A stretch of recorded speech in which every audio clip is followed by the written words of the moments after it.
ஆன்மீக உறவுகள் அனைவருக்கும் என் அன்பான வணக்கங்கள். வருகிற புதன்கிழமையன்று அக்டோபர் 2ஆம் தேதி மகாலயபட்ச அமாவாசை திதி வருது.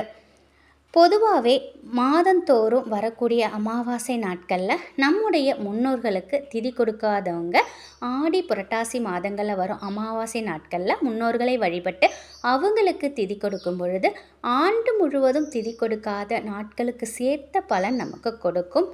இந்த மகாலய அமாவாசை நாட்களில் முன்னோர்களுக்கு திதி தர்ப்பணம் கொடுக்கறது சிறப்பானது.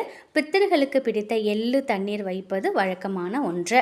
எளிமையான முறையில் நம்ம தர்ப்பணம் கொடுக்கும் ஒரு முறையாகவே இது கடைபிடிக்கப்பட்டு வருது.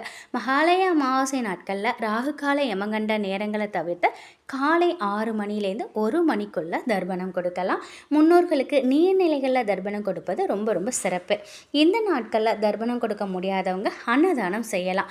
இப்படி செய்யறது மூலம் பித்திருக்களோட தோஷம் நீங்கி குடும்பத்தில் மகிழ்ச்சி அதிகரிக்கும், செல்வமும் அதிகரிக்கும். மகாலய அமாவாசை நாட்களில் முன்னோர்களுக்கு தர்ப்பணம் கொடுப்பது நம்முடைய அடுத்த தலைமுறையினருக்கும் ஆசீர்வாதம் கிடைக்குங்கிறது நம்பிக்கை. அதனால் கட்டாயம் இந்த புரட்டாசி மாத அமாவாசை அன்று புதன்கிழமை அன்று திதி தர்ப்பணம் கொடுக்க மறக்காதீங்க. அதே மாதிரி முன்னோர்களுக்கு படையிலிட்டு காகத்திற்கும் சாப்பாடு வைங்க. உங்களால் முடிந்தது யாராவது ஒருத்தருக்காவது வயிறார சாப்பாடு போடுங்க. நம் வீட்டில் வறுமை நீங்குவதற்கும் பண வரவு அதிகரிக்கிறதுக்கும் கட்டாயம் அமாவாசை அன்று வீடு முழுவதும் இந்த தண்ணீரை தெளித்து விடுங்க. புதன்கிழமை அன்று அமாவாசை இருக்கு. செவ்வாய்க்கிழமை இரவு படுக்க போகிறதுக்கு முன்னாடி விநாயகரையும் உங்கள் குலதெய்வத்தையும் மனசார நினச்சிக்கிட்டு பூஜை அறையில் ஒரு சொம்பு எடுத்து வச்சு அதில் நல்ல தண்ணீர் ஊற்றுங்க.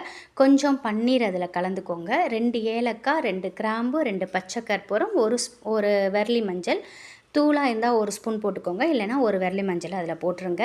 அந்த தண்ணீரை அப்படியே நீங்கள் மூடி பூஜை அறையில் வச்சுருங்க.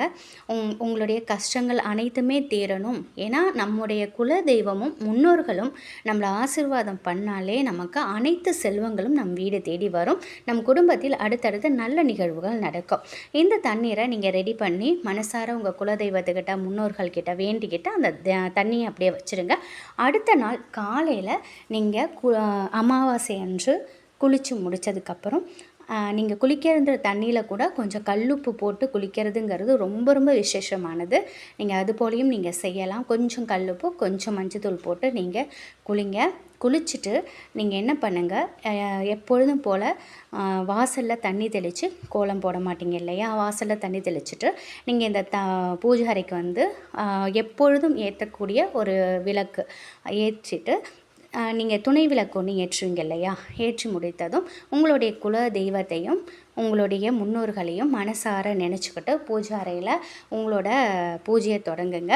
பூஜை முடித்ததுக்கப்புறம் நீங்கள் என்ன பண்ணுங்கள், மனசார வேண்டிக்கோங்க, என்னுடைய வறுமை நீங்கணும், என் வீட்டில் கஷ்டங்கள் இருக்கக்கூடாது, கடன் தொல்லை இருக்கக்கூடாது அப்படின்னு மனசார வேண்டிட்டு இந்த தண்ணீரை எடுத்துகிட்டு போய் வாசலில் வைத்து நிலவாசலில் நல்லா தெளித்து விட்டு நிலவாசல்லேருந்து உள்ளார கொண்டுட்டு வாங்க.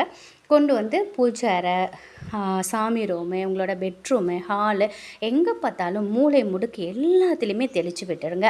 மீதி தண்ணீர் இருந்துச்சு அப்படின்னாக்கா அது கொண்டுட்டு போய் உங்கள் வீட்டில் துளசி தண்ணி இருக்கும் இல்லையா? அதில் துளசி செடியில் நீங்கள் இந்த தண்ணீரை ஊற்றலாம். அப்படி இல்லைனாலும் நீங்கள் வேறு செடியில் நீங்கள் ஊற்றிடுங்க.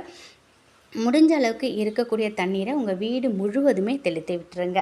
இந்த மாதிரி செய்யும் பொழுது நம் வீட்டில் பண வரவு பல மடங்கு அதிகரிக்கும். இதில் இருக்கக்கூடிய அந்த நறுமண பொருட்கள் சுக்கிரனின் அதிதேவதையான மகாலட்சுமி தாயா நம் வீட்டில் வாசம் செய்வதற்கு நமக்கு உறுதுணையாக இருக்கும். நம்ம எப்பொழுதுமே அமாவாசை தினத்தில் நம் வீட்டில் ஒரு பூஜை கலசம்னு ஒன்று ரெடி பண்ணி நம்ம இந்த மாதிரி செஞ்சுக்கிட்டு ஒவ்வொரு அமாவாசை மட்டும் இல்லை, பௌர்ணமி நாட்கள்லையும் இது போல் செய்துக்கிட்டு வரும்போது கட்டாயமாக நம்முடைய வீட்டில் கடன் தொல்லை நீங்கும். அது மட்டும் இல்லைங்க, நீங்கள் அமாவாசை தினத்தில் இரவு படுக்க போகிறதுக்கு முன்னாடி நம் வீட்டில் நம்முடைய முன்னோர்கள் நம் வீட்டிற்கு வாசம் செய்வாங்க. அதனால் எப்பொழுதுமே அமாவாசை நாள் அந்த நாட்களில் நீங்கள் என்ன பண்ணணுன்னாக்கா 1 டம்ளர் நல்ல தண்ணீர், கொஞ்சோண்டு ஒரு கிண்ணத்தில் சர்க்கரை, நாட்டு சர்க்கரை, இப்படி உங்கள்கிட்ட என்ன இனிப்பு பொருள் இருக்கோ அதை வச்சு நிலைவாசல்கிட்ட வச்சுட்டு நீங்கள் வந்துடுங்க. அதை நம்முடைய முன்னோர்கள் சாப்பிடுவாங்க அப்படிங்கிறது ஒரு ஐதீகம். அதே போல் கிச்சன்லேயும் சமையலறையும் ஒரு சொம்பு தண்ணியை நீங்கள் வச்சுடுங்க. இந்த மாதிரி நம்ம அமாவாசை தினத்தில் சில விஷயங்களை செய்வதன் மூலம் நம்முடைய முன்னோர்கள் அகமகிழ்ந்து நமக்கு ஆசீர்வாதத்தை வாரி வழங்குவாங்க. அவங்களுடைய ஆசீர்வாதம் கிடைத்தாலே போதும் நம் வாழ்க்கையில் இன்பங்கள் அதிகரிக்கும்.